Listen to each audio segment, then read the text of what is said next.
안녕하세요.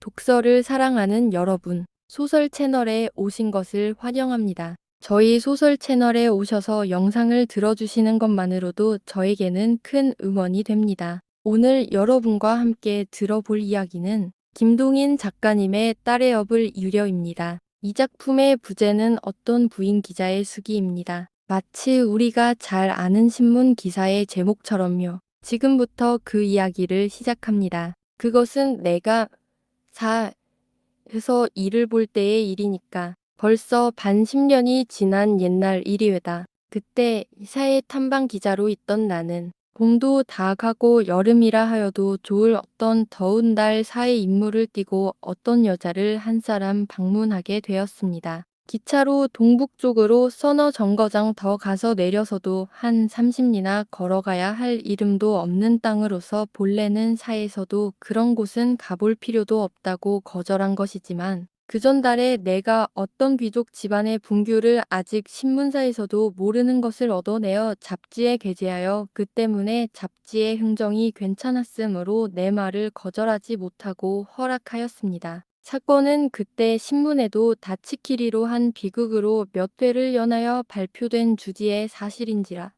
특별히 방문까지 안 하더라도 넉넉한 일이지만 그때는 마침 다만 하루라도 교외에 시원한 공기를 마셔보고 싶던 때에 겸하여 함흥까지 가는 친구를 전송도 할 겸 거기까지 가보기로 한 것이었습니다. 사실을 자백하자면 신문을 참조해가면서 벌써 방문도 하기 전에 기사까지 모두 써두었던 것으로서 말하자면 이 방문이란 것은 무의미한 일이었습니다. 함흥 가는 벗을 기차에서 작별하고 고요한 촌길에 나선 때는 아직 아침 서늘한 바람이 오전 10시쯤이었습니다. 30리라는 길이 이렇게도 먼지 사실 이리 엉키고 저리 엉킨 전차망 가운데 서 길러난 도회 사람이란 것은 길 걷는데 나서면 무능제였습니다. 발이 아프고 다리가 저리고 눈이 저절로 감기고 극단으로 말하자면 나는 구두를 발명한 사람을 몇백 번 저주하였는지 모르겠습니다. 그리하여 오후 2시쯤에야 겨우 그 집에 이르렀습니다. 그 집이라 하는 것은 모양으로 산이 둘러막힌 구석에 홀로 서 있는 집으로서 앞에는 밤나무와 수양버들과 샘개울이 흐르고 뒤로는 산을 끼고 역시 밤나무와 포도넝쿨이 무성히 얽혀있는 외딴 조그마한 기와집이었습니다.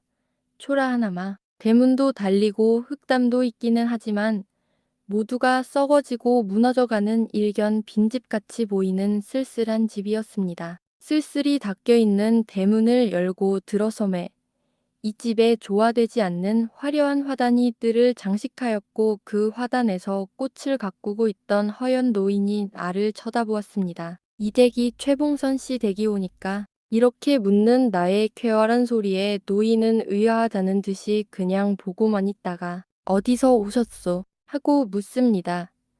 나는 얼결에 서울서 왔노랄까 잡지사에서 왔노랄까 주저하고 있을 때에 어두컴컴한 건넌방에 드리운 발이 걷어지며 젊은 여인의 소리가 들렸습니다. 누구를 찾으세요? 최봉선 씨네 댁이 여긴가요? 어디서 오셨어요? 서울. 으로 끝을 낼까 어떤 잡지사라고까지 할까 하는 동안에 방 안에 있던 여인이 밖으로 나왔습니다. 경혜 씨 아니세요? 뜻밖이었습니다. 나는 여기서 내 이름을 아는 사람이 나설 줄은 듣도 안 하였습니다. 그래서 놀란 마음과 놀란 눈을 그리로 향할 때 나는 거기선 나의 소학과 중학의 동창생이었고 같은 해에 여중학교를 졸업한 최하순을 발견하였습니다. 졸업생들의 자축회를 끝낸 뒤에 또 보자 의 한마디를 최후로 그 일에 7년을 만나지 못하였던 화순을 보았습니다. 조선 명문의 출생인 그는 그 뒤에 역시 어떤 명문에 시집을 갔다는 풍문을 들었습니다. 그러나 내 밥벌이에 분주한 나는 그 뒤에 그의 거처를 알아보려고도 안 하였습니다. 일에 7년 서로 종적을 모르던 두 사람이 뜻밖의 여기서 만나게 된 것이었습니다. 오, 화순, 웬일이에요? 들어와요. 어떻게 얘까지 찾아왔어요? 순간에 나는 모든 일을 다 알아챘습니다. 내가 잡지사의 일로 찾아보려던 최봉선이는 즉 나의 동창생이고 나의 친구인 최화순 그 사람이었습니다. 봉선은 화순의 아명이었고 민족의 이름이었습니다. 사실 의로다. 나는 이렇게 생각하면서 그의 방에 들어갔습니다. 내가 신문에 발표된 사실을 읽고도 아직 봉선을 화순으로는 듣도 안 하였던 것이 오히려 이상한 일이었습니다. 여중학교의 졸업생, 최판서의 딸미인 이만큼이나 신문지가 가르쳐 주었는데도 봉선이를 즉 화순인 줄 몰랐던 것은 오히려 웬일이었을까? 더구나 그의 아명이 봉선인 줄까지 알던 내가. 아니 거기 대하여서도 상당히 변명할 여지가 있었습니다. 신문지상에 발표된 사실은 너무도 엄청났기 때문이었습니다. 내가 잘 아는 최화순이와 신문지상에 나타난 최봉선이의 사이에는 너무 간격이 있었기 때문이었습니다.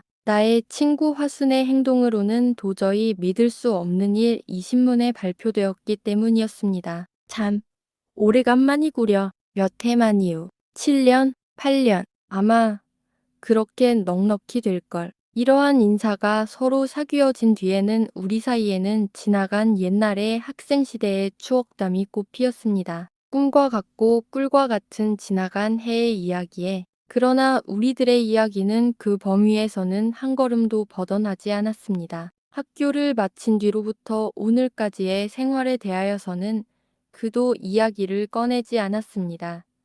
나도 또한 물어보려 하지도 않았습니다. 왜? 이렇게 물으실 분이 계시겠지요. 내가 여기까지 온 목적이 무엇이었까? 봉선이를 만나서 그의 이 즈음의 생활이며 또는 세상을 한동안 떠들게 한 그의 시집살리의 말로며를 물어보아 가지고 그것을 잡지에 게재하려던 것이 나의 목적이 아닙니까? 멀리 발이 부르트면서 여기까지 온 것은 봉선이의 이 즈음의 살림을 들으려 한 것이 아닙니까? 그런 내가 왜 그에게 이 즈음의 살림을 물어보려도 안 합니까? 그렇습니다.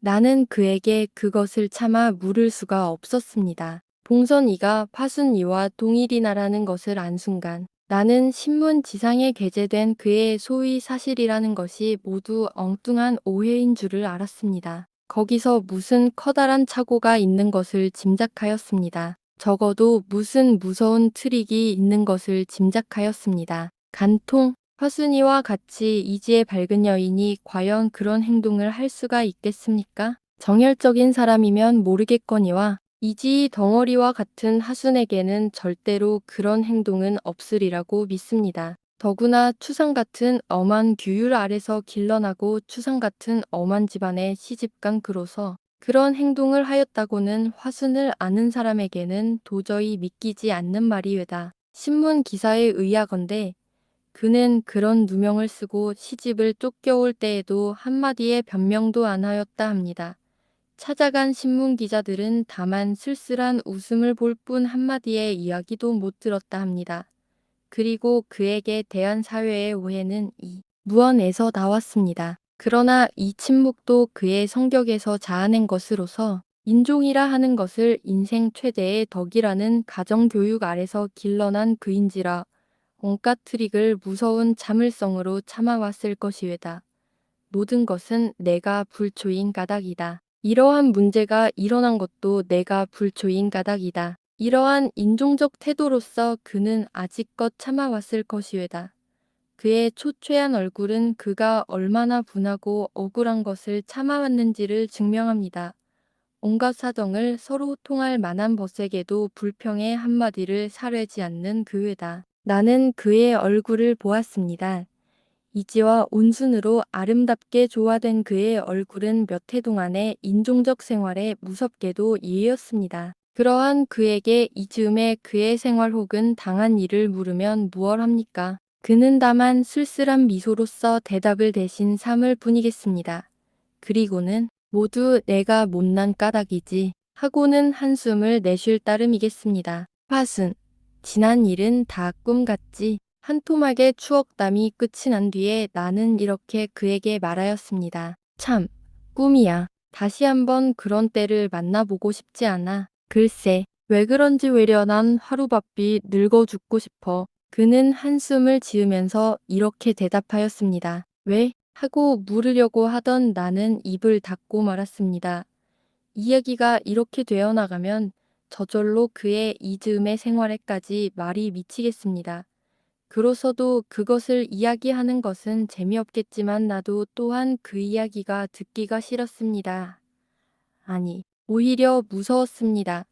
그래서 나는 서울로 돌아가도록 절대로 이 문제는 다치지 않으려 작정하였습니다. 저녁 때 행랑 사람이며 심부름하는 사람이 없는 그는 손수 저녁을 지으러 부엌에 나갔습니다. 그 기회를 타서 나는 그의 사건이 발표된 신문들을 106건에 가지고 집 뒤 언덕으로 올라갔습니다. 그리하여 애려다 보이는 초라한 뜰에 바가지며 쌀을 들고 들락날락하는 그를 간간 바라보면서 신문을 폈습니다. 귀족가 내의 춤은 미인의 말로 새 겹대문 안의 비밀. 이러한 엉뚱한 제목 아래 그의 사건은 소설화하여 다치키리로 새 회를 연하여 게재되었습니다. 그 기사에 의지하면 봉선이는 재산과 명예를 겸비한 최 판서의 외딸로서 일찍이 어머니는 여의었으나 자부, 예사랑 아래 길러난 어여쁜 처녀였다. 그러나 온갖 영화는 한대의 꿈이라.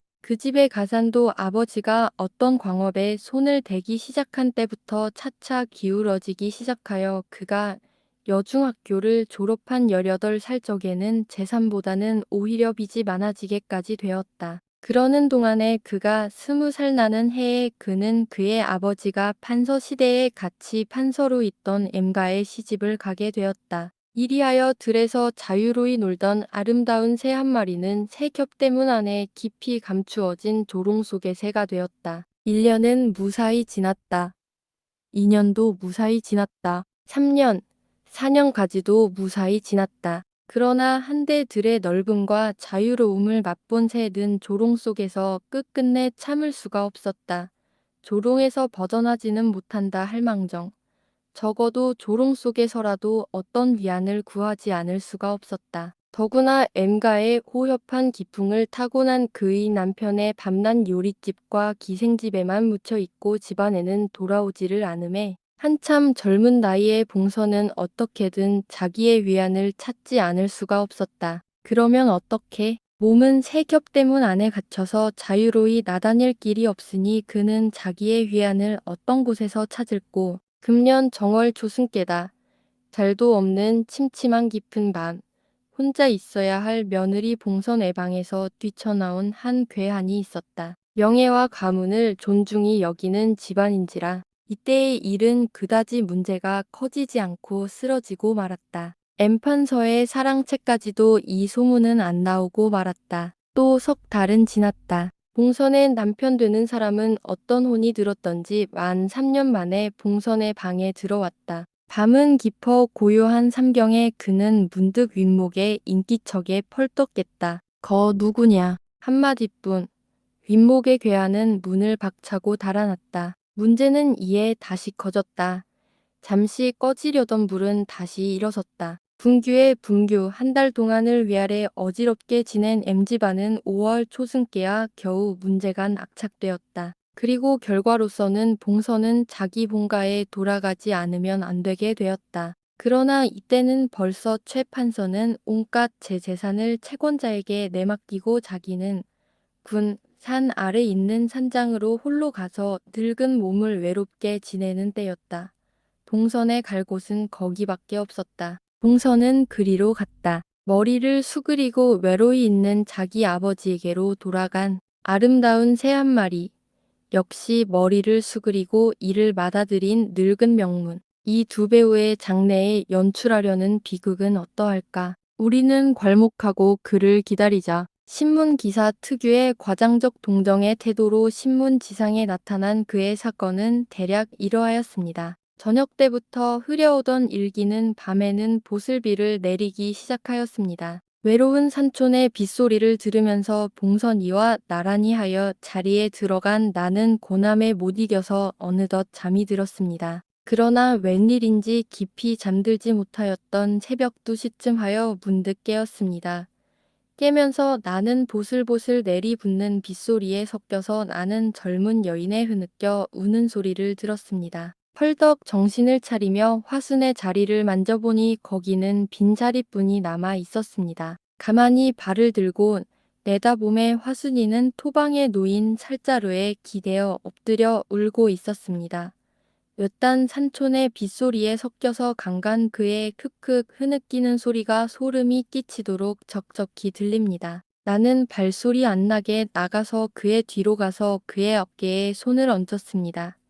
그는 한순간 펄떡 놀랐지만 울음을 뚝 그쳤습니다. 그러나 격렬히 떨리는 그의 어깨는 그가 얼마나 힘있게 울음을 참고 있는지를 증명합니다. 화순, 들어가요. 내 말을 듣는 순간 그는 억제도 할 수 없는지 소리를 내어 울었습니다. 자, 화순 들어가요. 경혜, 먼저 들어가요.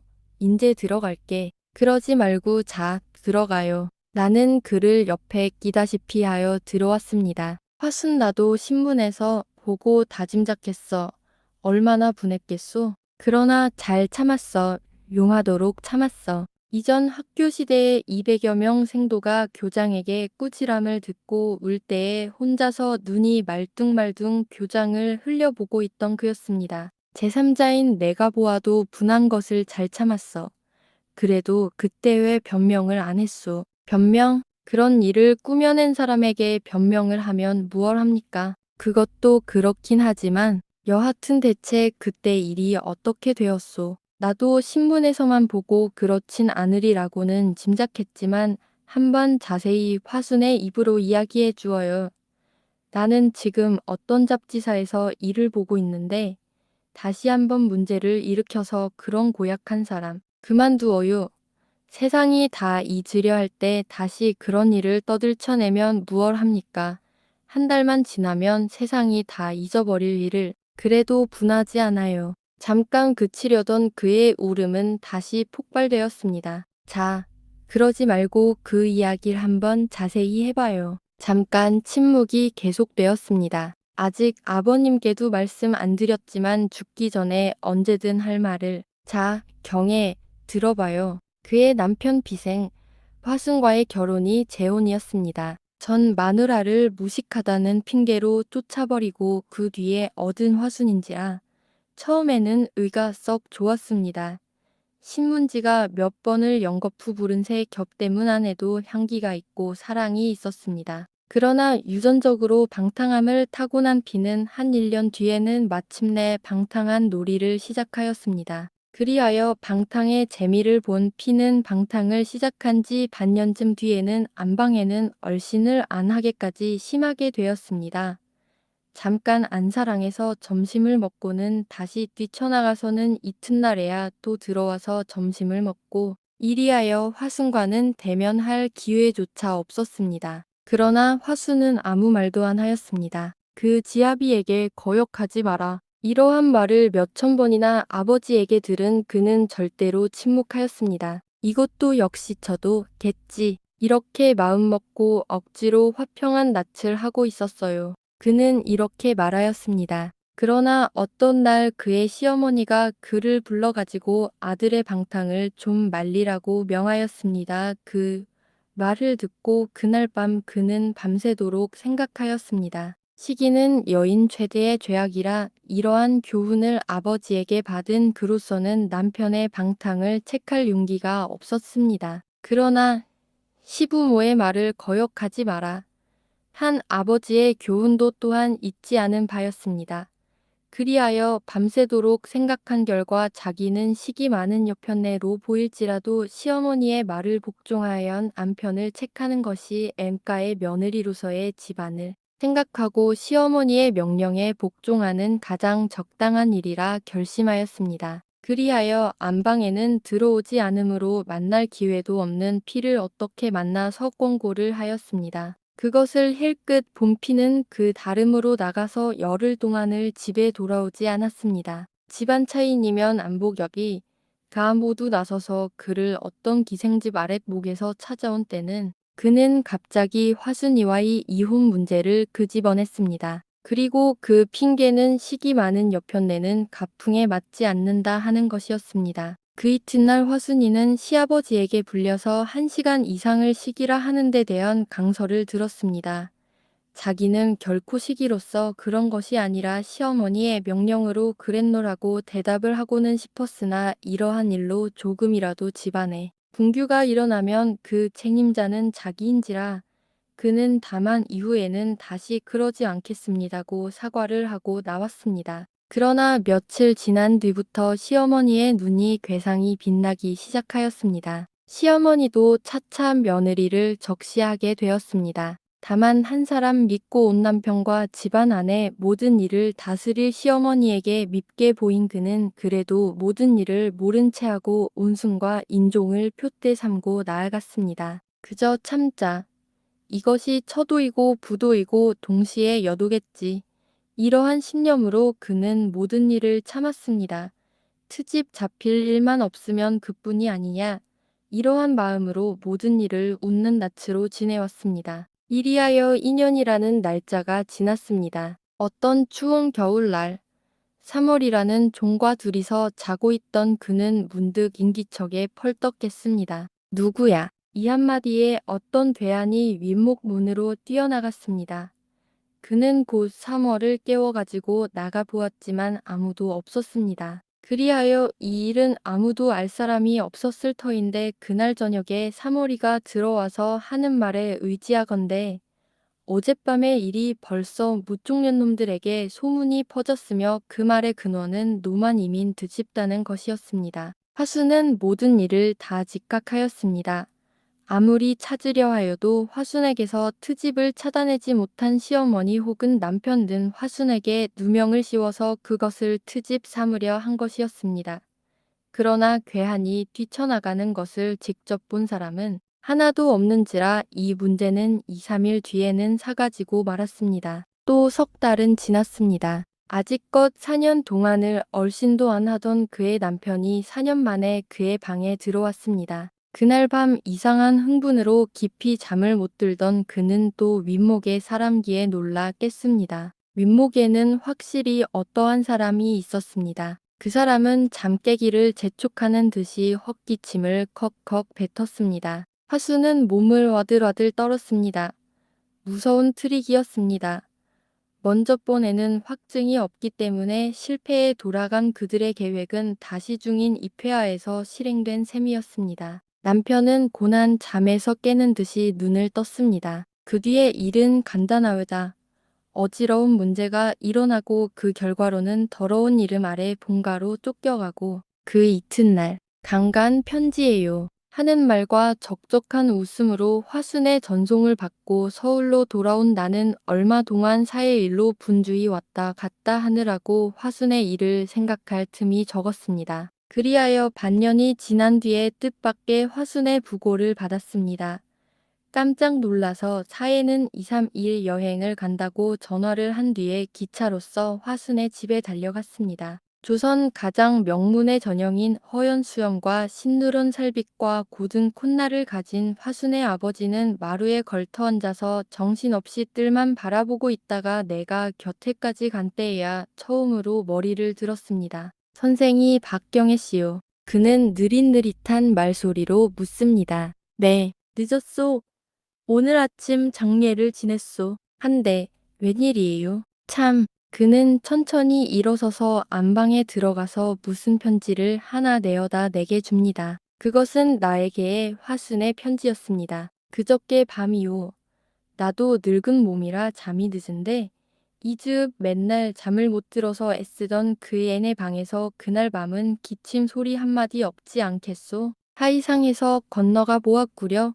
그 방엔 아무도 없어. 그래서 성령을 켜가지고 보니깐 편지 2장이 있습니다. 한 장은 내게 한 개고 한 장은 선생께. 그 편지를 보니깐 중이 되려 떠나노라고 그랬겠지요. 나도 늙은 몸이 외롭긴 외롭소. 그러나 젊은 청춘에 맨날 잠도 못 자고 밤중에 강간 소리를 내어서까지 울던 그의 처지를 생각하면 이제 몇 해를 더 못 살라는 외롭든 어떻든 중이라도 되어서 자기 마음이라도 편안해지면 오죽 다행이 아니오. 그래서 내버려 두었구려. 그랬더니 이튿날 아침 촌사람들이 그의 이 시체를 밥 개울에서 건져왔소. 이것이 외로운 노인의 한숨과 같이 하소연한 화순의 최후였습니다. 선생, 선생은 부모가 다 생존에 계시우. 불행히 일찍 여의었습니다. 불행히. 그는 허연 수염을 쓰다듬으면서 한숨을 지었습니다. 선생께는 불행일지 모르나 다 늙은 뒤에 자식을 잃는다는 것도 그날 밤 나는 화순이 이전 거처하던 건넌방에서 묵었습니다. 밤이 깊어서 잠깐 깨어 뜰에 사람 걷는 소리가 나기에 내다보니 달빛이 밝게 비추는 가운데 설이 맞아 시들어진 화단을 두고 노인은 뒷짐을 지고 거닐고 있었습니다. 달빛 때문에 은빛으로 빛나는 수염을 가을바람에 휘날리면서 새벽에 다시 깨어보니 그는 그냥 거기를 거닐고 있었습니다. 무거운 기침 소리가 간간 들립니다. 이튿날 저녁 서울로 돌아올 때에 그는 전송으로 심리나 따라 나왔습니다. 들어가세요. 하면 그는 무얼 집에 돌아가야 일도 없는 사람이오 하면서 그냥 따라왔습니다. 그러나 나는 그 말의 반면에 집에 돌아가야 기다릴 봉선이도 이젠 없소라는 것 같이 들려서 처량하기 짝이 없었습니다. 긴 언덕 하나를 올라와서 그 마루에서야 그는 떨어졌습니다. 안녕히 가시오. 그럼 이젠 돌아가십시오. 이러한 인사로 작별하고 나는 그 긴 언덕을 다 내려와서 돌아다보았습니다. 그는 그냥 그 언덕마루에 서서 이마에 손을 대고 한없이 서편 쪽을 바라보고 있었습니다. 한참 더 오다 돌아봄에 그냥 붉어가는 서편 하늘에 그의 그림자가 조그맣게 보입니다. 그가 이마에 손을 대고 돌아보는 쪽에는 그의 가장 사랑하던 달이 묻혀 있는 묘지가 있습니다. 서울로 돌아와서 여전히 잡지사의 일을 보던 나는 그에도 다 가고 새해가 된 청월 금음께 뜻밖의 사람의 방문을 받았습니다. 그것은 화순의 아버지 최 판서였습니다. 그는 들어와 앉아서도 아무 말도 없었습니다. 이렇게 한 10분 동안이나 아무 말도 없이 앉았던 그는 머리를 들었습니다. 나는 떠나오. 나는 그 말이 무슨 말인지 몰라서 다만 그를 쳐다보았습니다. 나는 떠나오. 어디로 말씀이일까? 봉선이가 되려다 못된 중을 내가 되려고 떠나오. 그 뒤에는 도침묵, 전등이 켜졌습니다. 동시에 그는 얼른 손수건으로 눈물을 씻었습니다. 참, 늙으면 할 수가 없어. 조금만 추워도 눈물이 나고, 허허허허. 그는 적적히 웃었습니다. 그러나 그것은 엉뚱한 거짓말이었습니다. 몹시 추위를 타는 나는 방을 여간 덥게 안함에 추워서 눈물이 난다는 것은 거짓말로서 그의 눈물은 단 의미의 눈물일 것이었습니다. 좀 있다가 그는 일어서며 2년 있으면 다시 만납시다 하고는 초연히 가버렸습니다. 그때부터 반 10년 그의 소식은 없어지고 말았습니다. 뒤에서 오는 사람의 말을 들으면 그는 혁명당의 괴수가 되어 있단 말이 있습니다. 지금 세상에서 떠드는 단위 수령이 그이라 합니다. 어떤 사람의 말을 들으면 9월산에서 쬐판서와 흡사한 중을 보았다 합니다. 그러나 어느 말을 믿어야 할지 그것은 알 수 없는 일이외다. 나는 이러한 소문을 들을 때마다 늙으면 할 수가 없어. 허허허 하면서 눈물을 씻던 그를 생각합니다. 그리고 그럴 때마다 내 눈에서도 또 한 눈물이 나오려는 것을 막을 수가 없습니다. 그는 과연 살아있나? 살아있어서 어떤 사람의 말과 같이 중이 되었나? 혹은 만주의 넓은 혁명당의 수령으로서 활동을 하고 있나? 2년 있으면 다시 만납시다. 하던 그의 마지막 말은 쟁쟁이 내 귀에 남아서 떠나지를 않습니다. 화순의 아버지 최 판서의 마지막 모습은 우리에게 깊은 여운을 남깁니다. 딸의 비극적인 삶을 이해하고 자신이 대신중이 되겠다는 결심, 그의 마지막 인사처럼 우리도 언젠가 다시 인연이 닿기를 바라며 이 이야기를 마칩니다. 감사합니다.